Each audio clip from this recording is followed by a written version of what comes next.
Assalamualaikum warahmatullahi wabarakatuh. Kami dari kelompok 2 ingin mempresentasikan tentang penggunaan dan pengelolaan mikroskop.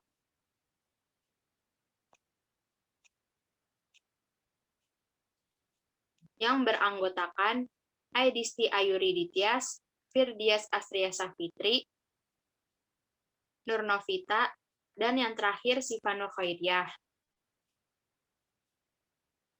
Di sini ada beberapa materi-materi pembelajaran. Yang pertama, ada cara menggunakan mikroskop.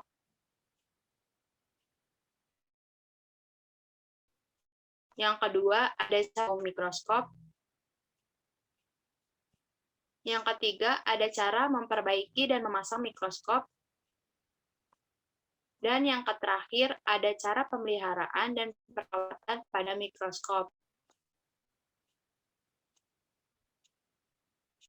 Nah, di sini ada cara menggunakan mikroskop.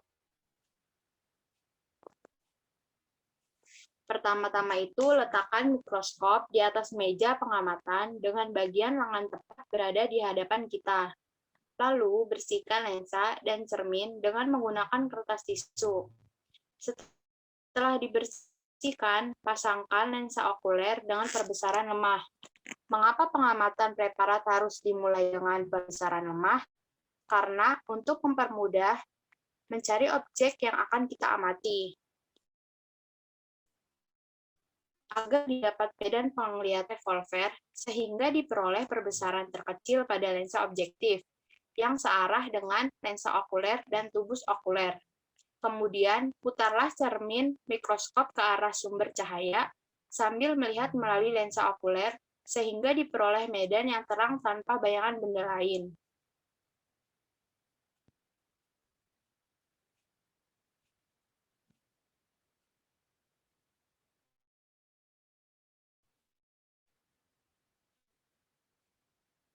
Selanjutnya, letakkan preparat yang akan kalian amati di atas meja, lalu jepitlah dengan penjepitnya, sehingga cahaya yang terkumpul dalam kondensor menembus kaca benda. Nah, untuk mencari fokus, ada dua cara. Untuk perbesaran lemah, lensa okuler dengan 2 kali, dan lensa objektif dengan perbesaran 10 kali. Dapat diartikan bahwa preparat diamati dengan perbesaran 50 kali. Dengan cara menurunkan lensa okuler serendah mungkin. Lensa objektif juga diturunkan sampai berjarak kira-kira 8 mm dari kaca preparat. Setelah itu, arahkan salah satu mata kalian ke lubang lensa okuler 5/9 sambil memutar-mutar makrometer sampai diperoleh gambaran preparat yang jelas.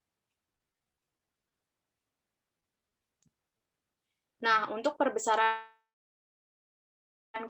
kuat, lensa okuler besaran 12,5 dan lensa objektif dengan perbesaran 60 kali, sehingga preparat dapat diamati dengan perbesaran 750 kali. Mulailah dengan menutup preparat dengan kaca penutup, lalu naikkan kondensor sampai mau menyentuh kaca preparat. Kemudian, bukalah diafragma selebar-lebarnya dan turunkan lensa objektif sampai hampir menyentuh kaca penutup preparat. Setelah makrometer, naikkan lensa objektif sampai diperoleh gambaran preparat yang jelas. Nah, setelah mikroskop selesai digunakan, bersihkanlah lensa objektif dengan menggunakan silol dan letakkan mikroskop pada tempatnya kembali. Selanjutnya ada cara membongkar mikroskop. Ada 4 cara. Yang pertama, putar sedikit lensa okuler, lalu ditarik perlahan lensa okulernya dari tempatnya, sehingga terlepas. Yang kedua, putarlah lensa objektif satu persatu hingga bisa dilepaskan dari tempatnya. Yang ketiga, putarlah pengunci yang berada di samping lensa okuler dengan tabung mikroskop. Yang keempat, lepaskan komponen-komponen optik yang menempel pada bagian mekanik seperti kondensor atau diafragma cermin dengan hati-hati. Baik, selanjutnya ada cara memperbaiki dan memasang mikroskop. Cara memperbaiki mikroskop diantaranya adalah melepaskan semua komponen atau bagian optik yang menempel pada bagian mekanik, seperti lensa, kondensor, diafragma, dan cermin. lalu melakukan perbaikan dan penyetelan fungsi-fungsi bagian mekanik yang mengalami kerusakan, seperti tabung turun sendiri, makrometer atau pengatur kasar, dan mikrometer atau pengatur halus yang mengalami kerusakan. Nah, untuk kerusakan tabung turun sendiri ini biasanya untuk jenis mikroskop cahaya. Lalu selanjutnya melakukan pembersihan pada bagian-bagian optik atau lensa dengan cara dibongkar baik lensa okuler, lensa objektif, kondensor, dan cermin. Lalu selanjutnya melakukan pembersihan pada bagian bodi mikroskop dengan pengkilap atau pembersih lainnya sesuai dengan tingkat kekotoran mikroskop. Selanjutnya, yang kelima itu melakukan pemasangan bagian optik ke bagian mekanik. Setelah melakukan pemasangan atau perbaikan atau bisa disebut servis, alangkah baiknya kita memberikan label atau tanda bahwa mikroskop sudah diservis. Nah, biasanya penulisan labelnya ini terdiri dari tanggal servis dan identitas reparator. Lalu selanjutnya itu memberi penutup pada mikroskop dengan plastik untuk meminimalkan kena kotoran atau debu dari luar. Nah, selanjutnya ini ada cara memasang mikroskop. Nah, yang pertama ini penempatan mikroskop. Jadi, tempatkan mikroskop di atas meja datar yang stabil, berukurannya memadai, dan tidak terlalu tinggi. Mikroskop harus ditutupi kain atau tirai dan ditempatkan jauh dari jendela. Alas mikroskop dengan kain segi 4. Kalau tidak ada kain alas khusus, gunakan kain tebal. Lalu yang kedua, merancang lampu mikroskop. Bila mikroskop dilengkapi dengan cermin, Anda dapat membuat sebuah lampu untuk iluminasi. Sebuah bola lampu porselen dipasang pada alas kayu dan dimasukkan ke dalam kotak kayu atau kaleng dengan lubang cahaya. Buat celah di bagian atas kotak agar bola lampu tidak terlalu panas. Nah, berikut di samping ini ada gambar merancang lampu mikroskop. Selanjutnya ada alternatifnya, yaitu dapat dipasang pintu celah di atas lubang cahaya yang berfungsi sebagai shutter atau katup pengatur cahaya.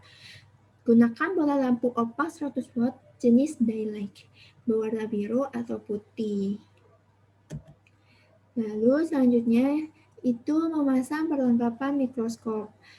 Jadi, pasang lensa objektif pada tempatnya dalam urutan sebagai berikut. Yang pertama, kita memasang lensa objektif yang ukurannya 3 kali, 10 kali, kemudian kita memasang lensa objektif yang ukurannya 40 kali. Setelah itu, kita memasang lensa objektif yang ukurannya 100 kali. Nah, pemasangan lensa objektif ini harus searah dengan jarum jam dan harus dipakai dengan minyak imersi. Setelah memasang lensa objektif, lalu selanjutnya kita memasang lensa okuler pada tempatnya. Kemudian memasang kondensator di bawah meja objek dan memasang cermin pada kaki mikroskop. Lalu selanjutnya ini ada penempatan lampu mikroskop. Bila digunakan iluminasi elektrik, tempatkan lampu 20 cm di depan mikroskop menghadap cermin. Atur posisi lampu sedemikian rupa sehingga tepat menyinari bagian tengah cermin. Bila lampu dilengkapi dengan sebuah lensa, filamen bola lampu diproyeksikan pada selembar kertas yang menutupi cermin. Hal ini memungkinkan pemusatan sinar secara lebih tepat. Pada beberapa jenis lampu lainnya, bola lampu diputar hingga diperoleh bayangan filamen yang jelas. Nah, berikut di samping ini ada gambar penempatan sumber cahaya atau penempatan lampu mikroskop. Lalu, ada pengaturan awal cermin mikroskop. Gunakan sisi cermin yang datar, lepaskan semua filter warna, Kemudian buka diafragma hingga maksimum. Naikkan kondensator, lalu letakkan selembar kertas putih tipis di depan lensa di bagian atas kondensator. Kemudian, kertas tersebut harus memperlihatkan bayangan bola lampu elektrik yang dikelilingi suatu lingkaran cahaya. Atur cermin sedemikian rupa hingga diperoleh bayangan bola lampu tepat di tengah lingkaran cahaya itu. Bila digunakan cahaya matahari, atur cermin sedemikian rupa sehingga dapat memaksimalkan jumlah cahaya yang melewati kondensator. Nah, berikut gambarnya, gambar pengaturan cermin mikroskop. Nah, lalu ada pemusatan kondensator. Ini bila diperlukan. Nah, kondensator ini harus dipusatkan dengan benar. Biasanya saat melakukan pemusatan kondensator, hal ini sering diabaikan. Nah, cara-cara pemusatan kondensator yang pertama adalah letakkan preparat tanpa kaca penutup di atas meja mekanis. Lalu turunkan kondensator, kemudian buka diafragma, lalu periksa preparat dengan objektif pembesaran lemah 3 kali, 5 kali, atau 10 kali. Lihat preparat melalui okuler dan fokuskan. Lalu tutup diafragma, kemudian lingkaran cahaya buram dikelilingi lingkaran gelap akan tampak dalam lapangan pandang. Lalu selanjutnya itu naikkan kondensator perlahan-lahan sampai tepi lingkaran cahaya terfokus dengan jelas. Kemudian atur posisi cermin sedemikian rupa sehingga lingkaran cahaya tepat terpusat pada atau bertumpah tindih dengan area terang yang dikelilingi zona gelap. Selanjutnya, atur tombol pemusat kondensator sampai lingkaran cahaya tepat terpusat pada lapangan pandang. Kemudian, periksa menggunakan lensa objektif yang lain.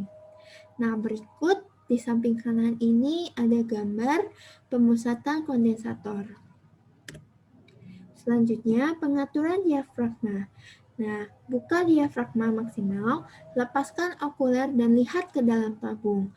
Permukaan lensa objektif sebelah atas akan tampak dipenuhi suatu lingkaran cahaya. Lalu, tutup diafragma perlahan-lahan hingga lingkaran cahaya menutupi hanya sepertiga permukaan lensa. Lakukan hal ini untuk setiap objektif yang akan digunakan. Kemudian ada pengaturan okuler. Okuler yang ukurannya 5 kali dan 10 kali cukup baik digunakan dalam laboratorium medis. Okuler pembesaran kuat meningkatkan magnifikasi objek, tetapi mungkin tidak meningkat detail objek secara bermakna. Okuler yang digunakan merupakan pilihan individual. Lalu pengaturan binokuler. Bila digunakan mikroskop binokuler, jarak antar pupil mata dapat diatur agar sesuai dengan operator. Lalu pemfokusan okuler. Salah satu tabung okuler, biasanya yang kiri, memiliki pengatur fokus. Bila pengatur fokus berada di tabung okuler kiri, tutup mata kiri Anda, gunakan objektif 40 kali, fokuskan bayangan objek yang dilihat dengan mata kanan menggunakan okuler kanan. Kemudian, tutup mata kanan Anda dan lihat melalui okuler kiri. Bila bayangan objek sudah jelas, pengaturan tidak perlu dilakukan lagi. Bila bayangan objek tidak jelas, putar pengatur fokus sampai bayangan objek terfokus. Dengan begitu, mikroskop telah diatur untuk menyesuaikan penglihatan binokuler Anda.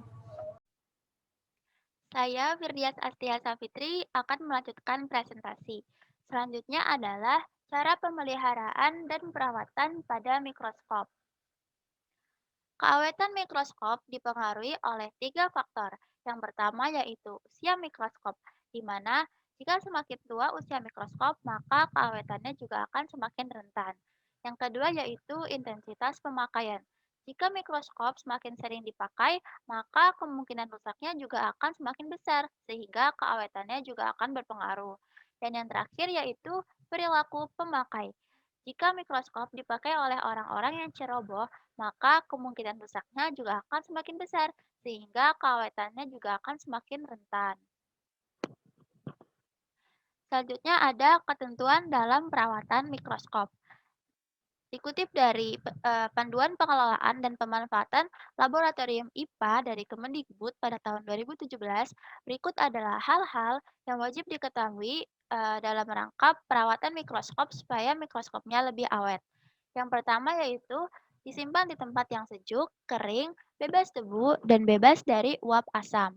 Tempat penyesuaian yang sesuai ialah kotak mikroskop yang dilengkapi dengan silika gel yang bersifat higroskopis, sehingga lingkungan sekitar mikroskop tidak lembab atau diletakkan dalam lemari yang diberi lampu untuk mencegah timbulnya jamur. Selanjutnya, bagian mikroskop non-optik terbuat dari logam atau plastik dapat dibersihkan dengan menggunakan kain panel. Untuk membersihkan debu yang terselip di bagian mikroskop, dapat digunakan kuas kecil atau kuas lensa kamera. Selanjutnya, lensa-lensa mikroskop seperti lensa okuler, objektif, dan kondensor dibersihkan dengan menggunakan tisu lensa yang diberi alkohol 70%. Hindari membersihkan lensa dengan menggunakan sapu tangan atau lap kain. Selanjutnya, sebelum menyimpan, bersihkan mikroskop selalu, terutama bersihkan semua minyak imersi di permukaan lensa sehingga partikel yang halus tidak menempel dan menggumpal serta mengering. Minyak dan partikel halus pada lensa dapat mengaburkan dan menyebabkan goresan sehingga dapat menurunkan ketajaman lensa. Selanjutnya, sisa minyak imersi pada lensa objektif dapat dibersihkan dengan silol atau alkohol. Pada penggunaan silol harus hati-hati, jangan sampai cairan silol menempel pada bagian mikroskop non-optik karena akan merusak cat atau merusak bahan plastik, dan juga hindari menggunakan larutan silol pada bagian lensa. Selanjutnya, meja mikroskop sebelum disimpan diatur lagi dan lensa objektif dijauhkan dari meja preparat dengan memutar alat penggerak ke posisi semula. Kondensor diturunkan kembali, lampu dikecilkan intensitasnya lalu dimatikan apabila mikroskop yang digunakan adalah mikroskop listrik. Selanjutnya, beberapa petunjuk menggunakan mikroskop dengan menerapkan prinsip perawatan agar dapat bertahan lama yaitu selama menggunakan perbesaran kuat, dilarang menggerakkan alat pemutar kasar, sebab semakin kuat atau besar kekuatan lensa, panjang tubus lensa objektif semakin panjang, sehingga jarak antara lensa objektif dengan gelas objek semakin dekat. Menggerakkan pemutar kasar, ada kemungkinan lensa objektif dan gelas objek saling bersentuhan. Hal ini dapat berakibat lensa atau gelas objek pecah. Untuk lensa objektif dengan perbesaran 100 kali, biasanya perlu penambahan minyak imersi agar lensa objektif yang digunakan semakin tebal sehingga lebih sulit ditembus cahaya. Tanpa minyak imersi dapat mengalami kesulitan untuk menemukan bayangan objek. Untuk membersihkan minyak imersi yang menempel pada lensa objektif, digunakan silol yang diteteskan pada kertas lensa, kemudian dioleskan pada lensa objektif sampai tak ada lagi minyak imersi yang menempel pada lensa objektif. Selanjutnya, selama penggunaan mikroskop, sebaiknya meja objek tetap diatur dalam posisi datar agar menghindarkan adanya air atau larutan lainnya yang tumpah dan mengotori mikroskop. Selanjutnya, dilarang menyentuh lensa dengan jari tangan atau kain yang kasar, kotor, basah, atau berminyak. Dan yang terakhir, reflektor mudah terlepas. Maka, saat memindahkan mikroskop, pegang tangkainya menggunakan tangan kiri. Topang bagian kaki mikroskop dengan tapak tangan kanan, atau sebaliknya. Selanjutnya ada cara menggunakan mikroskop agar cara penyimpanan mikroskop agar menambah daya awet, yaitu dengan cara menyimpan dalam lemari tertutup yang dihangatkan dengan lampu listrik 10 watt agar suhu dalam lemari lebih tinggi 5 derajat Celcius dari suhu kamar. Lemari yang dapat menyimpan 1-4 mikroskop cukup diberi satu buah lampu saja. Nah, sekian dari kelompok kami, kurangnya mohon dimaafkan. Saya akhiri. Wassalamualaikum warahmatullahi wabarakatuh.